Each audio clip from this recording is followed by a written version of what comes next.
I created 2 exercises to help you practice all that you've learned in this chapter.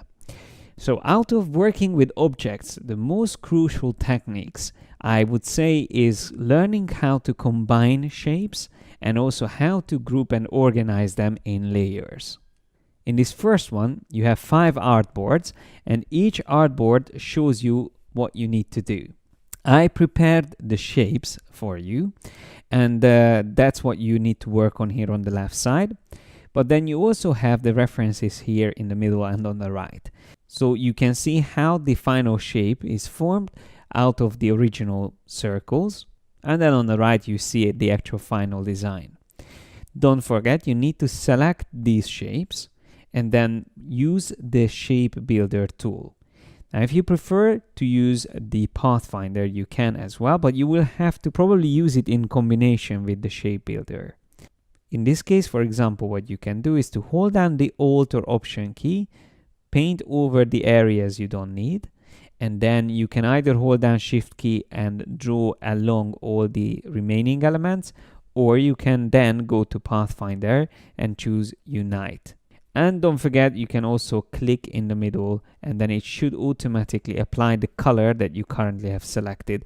But of course, you can change that later as well. As long as the shape is selected, you can switch between these colors that I prepared here. Of course, the further down you go, the more complex the designs will be, like this Vodafone logo, the Batman logo, this fish, and then also the Twitter logo. Interestingly, this logo is made up only of perfect circles, while in the other designs I might have used ellipses and even squares. Feel free to go through these exercises several times if you want, and you can even try to recreate them by just using the ellipse tool and build your own designs, or even try to replicate the designs I've done here. Apart from combining shapes, I would like you to also practice grouping and organizing objects. And for that, I prepared this exercise where you will have one layer where all the objects are placed at the moment and they are completely not organized, so you have a big mess here. Although the illustration itself looks good, it doesn't mean that the actual layers panel is in a good state. And why is that so important? Well, just as an example, if I wanted to select this compass and maybe make it smaller or move it somewhere else, it's almost impossible to do that because as soon as I try to make selections, everything gets messed up. Even if I make selections from the outside, you can see the grid and the background and all kinds of things are moving around. So the task here is, again, to work in an organized way and start with setting up some layers. So for example, you can create 2 additional layers. One we can call background, and then one we can call continents. Now, if I select these 2 parts here, the water and the grid, that can already be moved onto the background layer. Here's another way of moving these elements quickly onto the background layer, which by the way, I'm going to put at the bottom. And also continents can go below the start here layer. So instead of moving them by cutting and pasting, you can also drag that little icon here in the layers panel, which represents the selection, and drag it onto the background layer.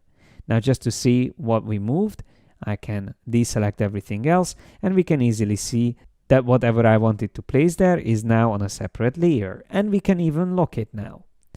To put the continents there, I can just select them, and because it's one object, it's fairly simple to just drag and drop it onto that layer, which again, I can lock. Then for these shading rectangles that I have here, I'm going to create another layer on top of everything else, and I'm just going to call it shading. And I place this above the original layer, and then again I just drag and drop these selected items there. Once again I can lock that, and we can see without and with those elements. Now that these are separated, it's much easier to make selections. For example, the compass, now I can just make a big selection around it, and as you can see, it's easy to move around. If you want, you can put this on a separate layer or just simply group it. So when I show you here in the layers panel, all the elements that makes up the compass is here, but I am going to press Command G or Control G, and now it becomes a group, which I can even rename. The same way I would be able to select a pin like that and group it together again and call it pin. The same way now I can select the plane, group it together and call it plane. Same way I select the ship, group it together, and the balloon, group it together. Here's another pin, let's group that. There's another pin there, group, and one more there on the left, group. Now you see I didn't name all of them, but it's already much more organized than before. And maybe one last thing is that I would move these lines onto a separate layer as well. So the roots, I'm going to create a layer for that, roots, and simply drag and drop them. The easiest way to do that is to close the layer, drag and drop the selected items onto that new layer. Now I can even just rename the start here and call it elements. So all in all, we have 5 layers and it's much more organized than before. We have our shading on top, then the roots, then the elements, then the continents, and then the background. You can see by dragging over these eye icons, you can also quickly toggle them and turn them back on instead of clicking on them one by one. Same applies for locking as well. You can just click and drag over them to turn them quickly on and off. So this is what I would like you to also practice and really get used to how to select objects, group them together, and also how to create layers and move objects from a layer to another. Once you feel comfortable with the techniques you need to use here in these 2 exercises, you can move on to our next topic, which is going to be the chapter about the appearance of objects.